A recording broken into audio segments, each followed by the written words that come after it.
রাষ্ট্রপতি নির্বাচনকে অর্থহীন ও প্রহসন বলে মন্তব্য করেছেন ব্রাহ্মণবাড়িয়া ২ আসনের স্বতন্ত্র সংসদ সদস্য রুমিন ফারহানা। জুলাই গণঅভ্যুত্থানের পর দেশের মানুষের আত্মত্যাগ ও প্রত্যাশার সঙ্গে সামঞ্জস্য রেখে একজন অরাজনৈতিক ও গ্রহণযোগ্য ব্যক্তিকে রাষ্ট্রপতি হিসেবে মনোনীত করা যেত, কিন্তু তা করা হয়নি বলে মনে করেন তিনি।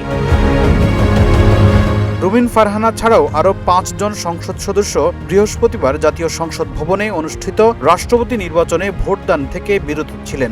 ভোট না দেয়া ব্যক্তিরা হলেন বিএনপির মির্জা আব্বাস, মোস্তফা কামাল পাশা ও ওসমান ফারুক, খেলাফত মজলিসের সংসদ সদস্য আবুল হাসান, জামায়াত থেকে বহিষ্কৃত সংসদ সদস্য গাজী নজরুল ইসলাম।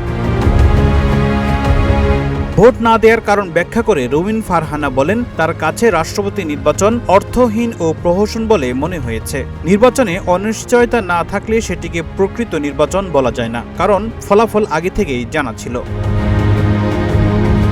রুমিন ফারহানার মতে, ভোট না দেওয়ার অন্যতম গুরুত্বপূর্ণ কারণ সংবিধানের ৭০ অনুচ্ছেদ।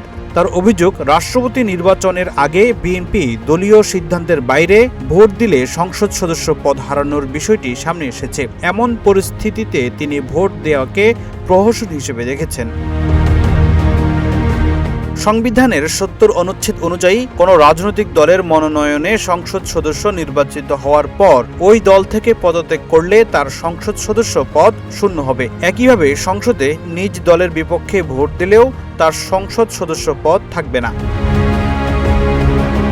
বর্তমান সংসদে বিএনপির আসলাম চৌধুরীর সংসদ সদস্য পদ আদালতের রায়ে বাতিল হওয়ায় সংরক্ষিত নারী আসনসহ রাষ্ট্রপতি নির্বাচনে মোট ভোটার ছিলেন ৩৪৯ জন সংসদ সদস্য। এর মধ্যে বিএনপির মনোনীত প্রার্থী মির্জা ফখরুল ইসলাম আলমগীর ২৫৫ ভোট পেয়ে রাষ্ট্রপতি নির্বাচিত হয়েছেন। অন্যদিকে জামায়াতের নেতৃত্বাধীন ১১ দলীয় ঐক্যের প্রার্থী কর্নেল অলি আহমেদ পেয়েছেন ৮৮ ভোট।